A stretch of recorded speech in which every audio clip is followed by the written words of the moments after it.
कहानी, चिंता में खुद को बर्बाद मत करो।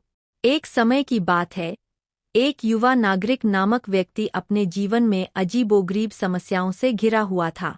उसका नाम था अर्जुन। वह निरंतर चिंतित और उदास रहता था और उसकी चिंता ने उसके जीवन को बर्बाद करने की दिशा में बहाया। अर्जुन के पास धन की कमी नहीं थी, लेकिन उसकी चिंताएं उसे खुश नहीं रखती थीं। उसकी चिंता उसे नींद के लिए रातों को तंग करती और उसके विचारों को नकारात्मकता की दिशा में ले जाती थी। उसके दोस्त और परिवार वाले उसे उसकी चिंताओं को छोड़ने के लिए प्रेरित करते रहते थे, लेकिन उसके मन में शांति का कोई स्थान नहीं था। एक दिन अर्जुन ने एक साधु से मिलने का निर्णय किया, जिसने उसे अपने चिंताओं के साथ निपटने के लिए मार्गदर्शन किया। साधु ने उसे एक कहानी सुनाई जो उसकी जिंदगी को पूरी तरह से बदल दिया। कहानी थी कि एक युवा शिकारी जंगल में एक शेर को खोज रहा था। शेर के पीछे पड़कर वह अपने लक्ष्य को हासिल करने के लिए दिन रात का परिश्रम करता रहा, लेकिन शेर हमेशा उससे बड़ा और ताकतवर बना रहता था। एक दिन शिकारी ने अपने गुरु से पूछा कि उसे शेर को कैसे पकड़ा जा सकता है।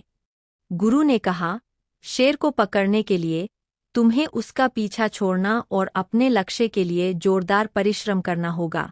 अर्जुन ने यह कहानी सुनकर अपनी जिंदगी में संजीवनी मिली और उसने निर्णय किया कि वह अब अपने चिंताओं का बोझ उठाना छोड़ देगा। उसने चिंता को अपने मन से बाहर निकाला और अपने लक्ष्य के प्रति प्रतिबद्ध हो गया।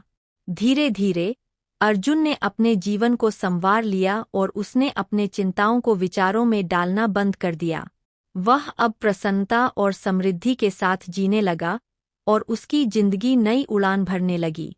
इस कहानी से हमें यह सीखने को मिलता है कि चिंता और उदासी हमें हमेशा असफलता की दिशा में ले जाती है, लेकिन हमें इन्हें अपने मन से बाहर निकालकर अपने लक्ष्य की ओर ध्यान केंद्रित करना चाहिए।